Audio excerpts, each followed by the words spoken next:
Μεγάλη λοιπόν ημέρα σήμερα για το ΙΕΚ New York, αλλά και για την πόλη μας, γιατί ένας από τους πιο καταξιωμένους σεφ βρίσκεται εδώ, κάτοχος αστεριού Μισελέν μάλιστα, ο Έκτορας Μποτρίνη, υπεύθυνος σπουδών μαγειρικής τέχνης του ΙΕΚ New York.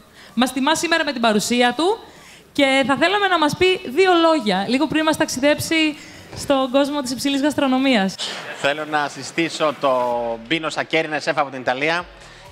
Είναι εξειδικευμένος στην Ιταλική κουζίνα. Όπως και εγώ πάνω κάτω, θέλω να πω ότι η μαγειρική είναι ένα πάρα πολύ δύσκολο επάγγελμα και δεν έχω να πω πολλά γιατί και εγώ ακόμη μαθαίνω καθημερινά. Δηλαδή είναι μια τέχνη, θα έλεγα, γιατί περί τέχνης πρόκειται, που δεν μαθαίνετε ποτέ. Είμαστε πάντα στην αναζήτηση. Εγώ αυτό που θέλω να πω είναι ότι δεν είναι τυχαίο αυτή τη στιγμή αυτό το οποίο συμβαίνει εδώ. Συμβαίνει για κάποιο λόγο. Φυσικά ο λόγος είναι η επίσκεψη του κ. Μποτρίνη στη Θεσσαλονίκη, ο βασικότερος. Από εκεί και πέρα όμως είναι και η επιτυχία του επαγγέλματος σε πολύ δύσκολες περιόδους.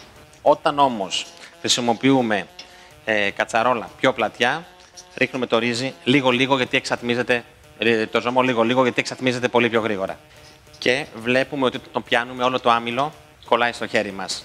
Αν δεν το τοστάρουμε θα έχουμε ένα κακό αποτέλεσμα, γιατί το ρύζι δεν θα είναι δεμένο, χυλωμένο όπως πρέπει, θα είναι ένας λαπάς. Αν εμείς θέλαμε να έχουμε σωστή απόδοση στο τοσταρισμένο ρύζι και στο κρεμμύδι να είναι σωστά ψημένο, δεν θα μπορούσε ποτέ να γίνει αυτή τη στιγμή. Γιατί είναι πάρα πολύ υψηλή θερμοκρασία. Άρα τι κάνουμε?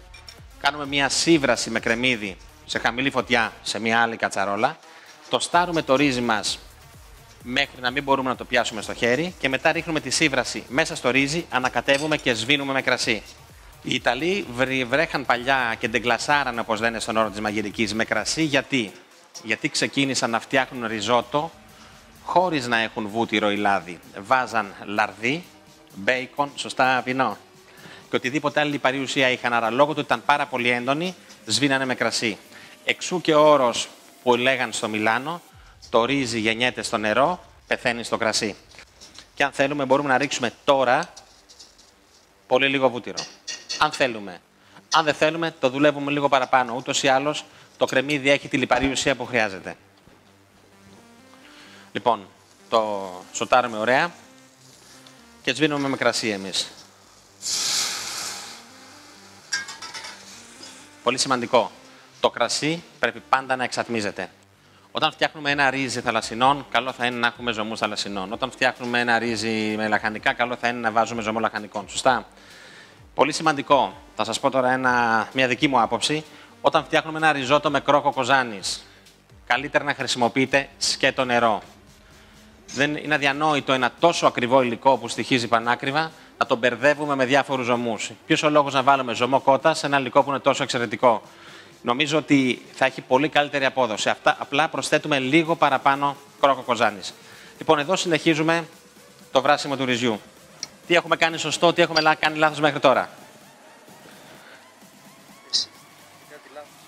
Είναι πολύ εύκολο. Λοιπόν, έλα να βοηθήσεις και εσύ τώρα. Έφυγε ο Πίνο, γυρίζει το ρύζι. Μιας και μαθαίνει. Άρα, για ένα σωστό ρύζι, τι θέλουμε? Θέλουμε το στάρισμα. Θέλουμε το βράσιμο. Ο χρόνος μετά είναι το δέσιμο, που είναι το πιο σημαντικό κομμάτι να φτιάχνουμε ένα ρύζι. Το δέσιμο τι θα πει? Θα πει ότι προσπαθούμε να κάνουμε το ρύζι μας να χυλώσει τελείως. Αυτό γίνεται με πολλούς τρόπους. Γίνεται με παρμεζάνα και βούτυρο. Γίνεται με λάδι. Τα ριζότα που δένονται με λάδι λέγονται ριζόλαδα. Πολύ σημαντικό όμως, όταν δένουμε ένα ρύζι με λάδι, δεν χρησιμοποιούμε παρμεζάνα, χρησιμοποιούμε πεκορίνο. Δένει πολύ πιο εύκολα. Λοιπόν, γιατί χρησιμοποίησαμε λοιπόν καφέ σε ένα ριζότο? Γιατί η μοριασική σύσταση του καφέ με τα περισσότερα από τα συστατικά που βάζουμε σε ένα ριζότο είναι ίδια. Άρα τα υλικά που έχουν ίδια μοριακή σύσταση ταιριάζουν μεταξύ τους. Συνδυασμοί μπορείτε να κάνετε λευκή σοκολάτα, χαβιάρι, λευκή σοκολάτα, αυγοτάραχο. Με το μόνο που δεν ταιριάζει ο καφές είναι ο βασιλικός. Είναι σαν δηλητήριο. Λοιπόν, το πιο σημαντικό απ' όλα είναι να βγει από τη φωτιά για να πέσει η θερμοκρασία του. Διότι αυτή τη στιγμή το ριζότο βράζει στους 100 βαθμούς.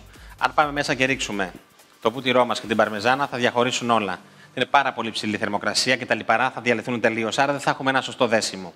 Βασικός νόμος νούμερο 1. Το αλάτι δεν εξατμίζεται. Διότι αν το αλάτι εξατμιζόταν, δεν θα είχαμε αλικές. Σωστά, κύριε Νάτση?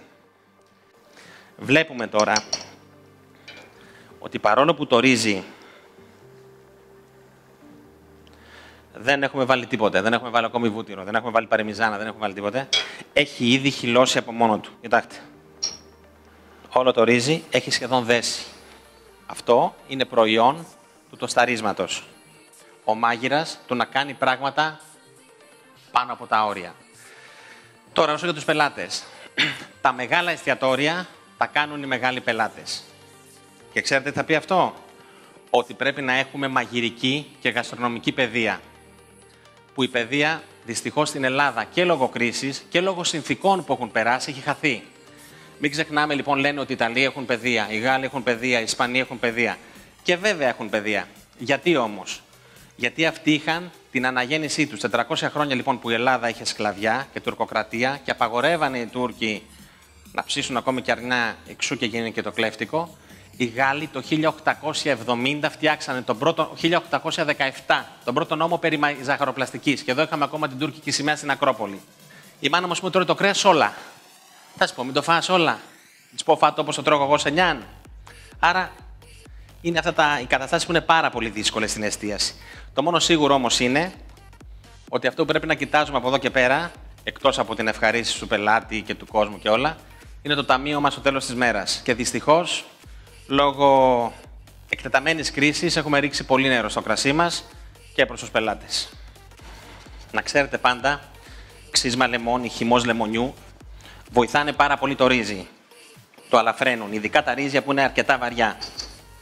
Είναι ελληνικός καφές, ρύζι με λεμόνι και φέτα, καρπούζι, κάρδαμο και λίγο βούτυρο καμένο.